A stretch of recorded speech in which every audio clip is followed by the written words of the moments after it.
Hari ini kita akan merenungkan Injil Yohanes pasal 11. Teksnya dari 17 sampai 37. Paragraf yang pertama ayat 17 sampai 27. Ketika Yesus tiba di Betania, kata Marta kepada Yesus, "Tuhan, sekiranya Engkau ada di sini, saudaraku pasti tidak mati."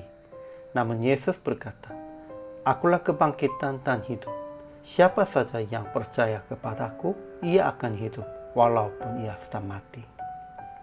Paragraf yang kedua ayat 28 sampai 37. Yesus memanggil Maria, adik Lazarus. Dia datang kepadanya dan berkata, "Tuhan, sekiranya Engkau ada di sini, saudaraku pasti tidak mati." Dan menangis. Yesus pun juga menjadi sedih dan menangis. Kesimpulan hari ini. Pada waktu Yesus tiba di Betania, kata Marta kepada Yesus, "Tuhan, sekiranya Engkau ada di sini, saudaraku pasti tidak mati." Yesus menyatakan tentang kebangkitan Lazarus. Namun kata Marta kepadanya, "Aku tahu bahwa ia akan bangkit pada akhir zaman." Namun Yesus menerangkan kepadanya, "Akulah kebangkitan dan hidup.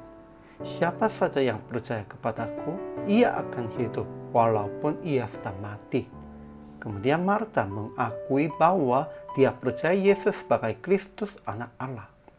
Maria, adik Lazarus, adalah seorang yang emosional daripada Marta, kakaknya.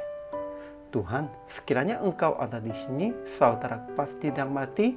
Perkataan ini membuktikan kepercayaan kuat tentang Yesus, namun juga termasuk menyalahkan Yesus. Yesus yang melihat Maria menangis dan orang-orang Yahudi yang nangis bersama-sama dia, itu menjadi sedih dan menangis. Itu karena Yesus ajarkan dan menunjukkan pada orang-orang, namun mereka tidak memahaminya. Ajaran tentang Allah. Pertama, Yesus datang ke Betania untuk membangkitkan Lazarus. Itu sangat jelas.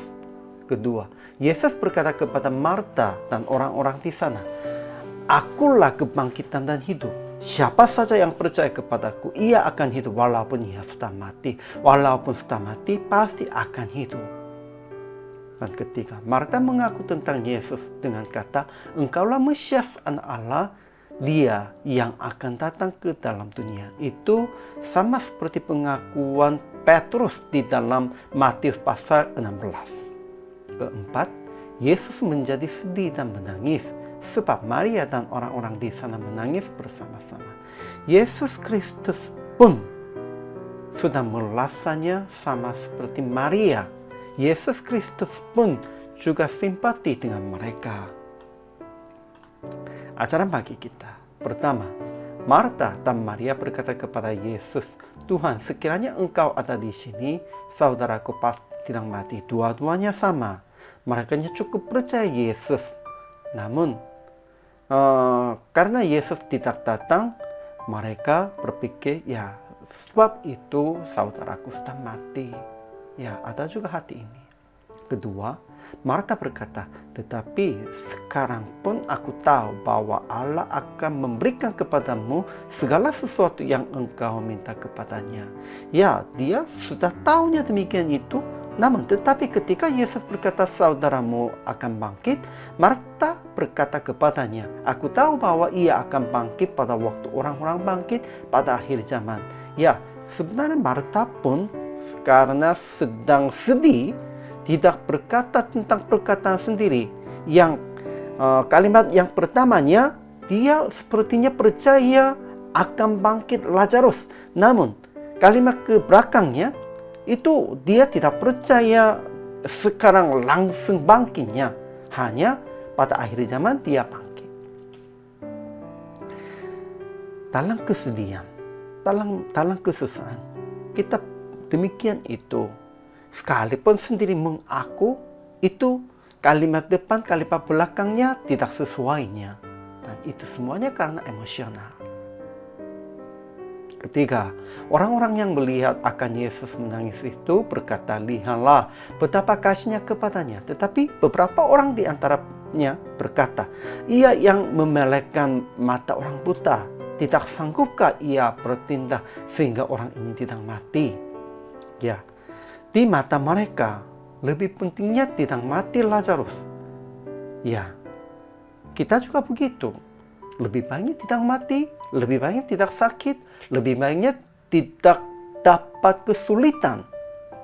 Namun, bagi Yesus pentingnya, ya, dipulihkan, bangkit, dan dari kesulitan dipulihkan.